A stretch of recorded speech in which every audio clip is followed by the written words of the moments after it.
अस्सलाम वालेकुम जी, मेरा नाम सुमैर है और आप मेरा YouTube चैनल देख रहे हैं। उम्मीद करता हूँ आप सब खैरियत से होंगे, खुशबाश होंगे और मेरी दुआ है कि अल्लाह ताला आपको हमेशा खुश आबाद रखे। दोस्तों, जैसा कि आप सब जानते हैं कि फिरोज़ खान के हवाले से रोज़ आपको मैं अपडेट्स देता रहता हूँ और आपको बताता रहता हूँ कि उनकी ज़िंदगी में क्या कुछ चल रहा है। तो आज की वीडियो में मैं आपको बताने जा रहा हूँ कि फिरोज़ खान ने अपने वकील को चेंज कर लिया है। सबसे पहले मैं आपको ये बात बताना चाहता हूँ कि उनके वकील की क्वालिटी क्या थी, उनमें अच्छाई क्या थी। ये बात जरा आप गौर से सुन लें कि उनके वकील इतने ईमानदार हैं कि बैरियर टाउन में उनका एक प्रॉब्लम चल रहा था और उनके वहां पर कुछ पैसे फंस गए थे, जिसकी वजह से मलिक रियाज ने उनको कहा था कि बहुत सारे पैसे आपको दे रहे हैं, आप खामोश हो जाएं। उन्होंने कहा कि नहीं, मैं ये केस लड़ूंगा और मेरे जो एक्चुअल पैसे हैं बस वही मुझे दे दें। अब आप सोचें कि एक बंदे को चुप कराने के लिए इतने सारे पैसों की ऑफर की जा रही थी और कहा जा रहा था कि आप खामोश हो जाएं, इस चीज को भूल जाएं, लेकिन उसके बावजूद वो शख्स खामोश नहीं हुआ और अपने हक के लिए लड़ता रहा और उसने रिश्वत या कोई एक्स्ट्रा पैसे नहीं लिए। इसी तरह के उनके और भी बहुत सारे वाकयात हैं, लेकिन गलती कहाँ हुई। सबसे पहले मैं आपको ये बताऊं कि आपने एक वीडियो में देखा होगा उनका घर, और इतने बड़े वकील का घर बिल्कुल ही नॉर्मल कंडीशन में था। कोई ऐसा घर नहीं था जिसे देखने के बाद बंदा कहे कि फिरोज खान ने पता नहीं कितना महंगा वकील किया है। उन्होंने एक नॉर्मल से वकील को हायर किया था और उनका घर बार देखकर यूं लगता था कि ये शख्स वाकई ईमानदार है और वहां कोर्ट में रिपोर्ट करने वाले लोग उनकी तारीफें करते हैं। लेकिन उन्होंने चेंज क्यों किया? उन्होंने चेंज इसलिए किया क्योंकि उनका एक यूट्यूब चैनल बन चुका था जिस पर बैठकर वो फिरोज खान के हवाले से बात करते थे और उसके बाद बहुत सारे एक्टर्स इस बात पर भी तनकीद करने लग गए कि फिरोज खान का वकील जो है अब यूट्यूबर बन गया और वो दिन ब दिन उसके सब्सक्राइबर बढ़ जाएंगे और एक दिन आएगा कि फिरोज खान और वो साथ बैठ के सिल्वर प्ले बटन, जब उनके 1 लाख सब्सक्राइबर हो जाएंगे तो वो साथ बैठकर सिल्वर प्ले बटन की खुशी मनाएंगे। एक तो ये वजह होगी। दूसरा, जो उनसे एक और मिस्टेक हुई थी, जब उनके वो एक्टर्स के नंबर और उनकी पर्सनल डिटेल वो लीक हो गई थी, वो गलती से पोस्ट हो गई, तो उसके बाद भी उनको लगा कि शायद मेरे वकील से कोई गलती होगी। और एक और वजह, एक और बयान भी कहा जाता है जो कि सामने नहीं आ रहा कि जो बयान दिया गया या जो बयान दिलवाया गया उसमें कोई ऐसी मिस्टेक होगी है जिसकी वजह से फिरोज खान ने फौरन अपने वकील को चेंज कर लिया। दूसरी तरफ आपको ये बताएं कि मैंने आपको बताया था कि बहुत सारे लोग पूछते हैं कि फिरोज खान अगर इतने अच्छे हैं तो फिरोज खान के हक में कोई क्यों नहीं बोलता। तो मैंने आपको बताया कि फिरोज खान के हक में बोलने वाली अवाम बहुत ज्यादा है और उसके साथ साथ शमून अब्बासी और बहुत सारे ऐसे लोग हैं जो उनके हक में बोलते हैं, लेकिन ऐसी कोई पोस्ट नहीं वो शेयर कर दे जिससे उनको डर लगता है कि अगर मैंने ऐसी कोई पोस्ट लगाई तो ऐसा ना हो कि कहीं इंडस्ट्री वाले मुझे भी काम ना दें, क्योंकि हर बंदे के साथ पेट लगा हुआ है और उसको रोजी रोटी तो चाहिए। और बहुत सारे लोग इस बात से डर कर फिरोज खान के हक में खुलकर नहीं बोलते।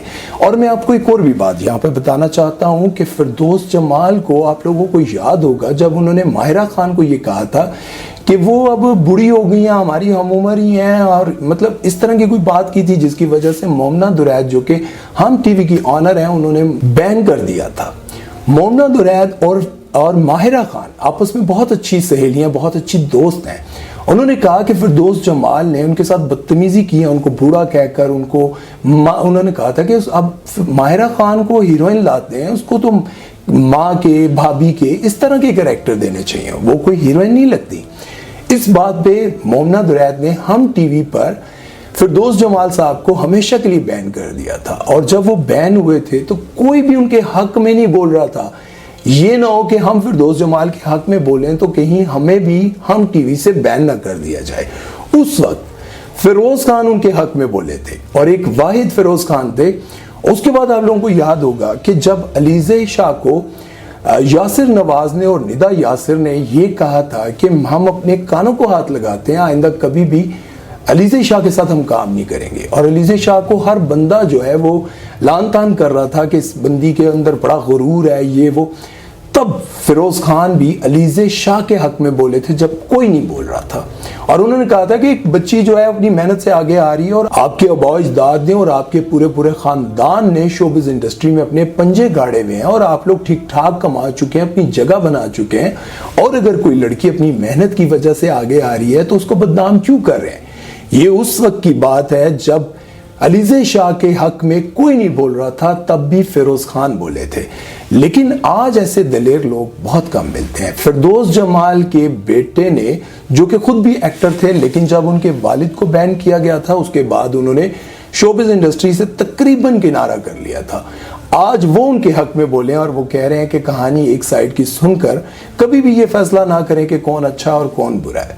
देखिए, ये बात आप लोगों को समझनी पड़ेगी कि जब लोग एक दोस्त को अपना दोस्त भी मानते हो और उसके साथ उठते बैठते भी हो, उसको बहुत अच्छा जानते भी हो, लेकिन वो उसके हक में बोलने से इसलिए डरते हो कि कहीं ऐसा ना हो कि मैं इसके हक में बोला तो मेरा काम, मेरी रोजी रोटी ना कहीं बंद हो जाए। तो आप समझ लें, आखिर उस बंदे में कोई ना कोई ऐसी क्वालिटी जरूर है जिसकी वजह से लोग उसका साथ भी दे रहे हैं और लोग उसके सख्त खिलाफ भी हैं। अब आप सोचें कि जब ताबिश हाशमी ने फिरोज खान से पूछा था कि मुझे ये बताएं कि जिस तरह से आप ड्रामे में एक बहुत ही बुरा, आपको बुरा इंसान दिखाया जाता है, कि आप रियल लाइफ में भी ऐसे हैं? तो आप सोचें कि फिरोज खान ने कहा था कि कौन ऐसा इंसान है जो रियल लाइफ में बिल्कुल अच्छा हो या फिर बिल्कुल बुरा हो। हर इंसान में अच्छाई बुराई होती है। और ये देखें, आज तक आप किसी एक्टर के मुंह से नहीं सुनेंगे वो कहने मैं तो पर्सनल लाइफ में बड़ा, आपको पता पर्सनल लाइफ में ऐसा हूं, मैं तो बड़ा शरारती हूं, मैं बड़ा मासूम हूं। और एक्ट्रेसेस भी यही कहती हैं। वो इतनी मासूम एक्ट्रेसेस हैं कि पता नहीं कितनों को लूट के खा जाती हैं और कहती हैं कि हम मासूम हैं। ये इस इंडस्ट्री का दोगलापन है। ये इस इंडस्ट्री के हवाले से ऐसी भयानक चीजें हैं जो मैं बयान करूं तो मुझे भी काम ना मिले। खैर, ये थी अपडेट्स जो मैंने आपको बताई हैं। और ये मुझे एक जराए के मुताबिक एक खबर आ रही है कि शोबिज़ इंडस्ट्री में एक ऐसा प्रोड्यूसर है जो फिरोज खान को कास्ट कर रहा है एक बहुत बड़े प्रोजेक्ट के लिए। और वो प्रोड्यूसर ये कह रहा है कि सारी इंडस्ट्री एक तरफ, मैं फिरोज खान को वापस लाऊंगा और एक बड़े प्रोजेक्ट में लेकर आऊंगा। अब देखते हैं कि कब उनका एक बड़ा प्रोजेक्ट एक बार फिर से हम सबके सामने आता है और फिर से हमें पता चलेगा कि फिरोज खान आ गए तो छा गए। अपना ख्याल रखिएगा और दुआओं में याद रखिएगा और दोगलेपन से हमेशा दूर रहिएगा। बैकग्राउंड आवाजें आती रहती हैं, बड़ी मुश्किल से वीडियो बनती है, कोई गल नहीं, खैर है, म्यूजिक समझ के सुन लेना। अल्लाह हाफिज।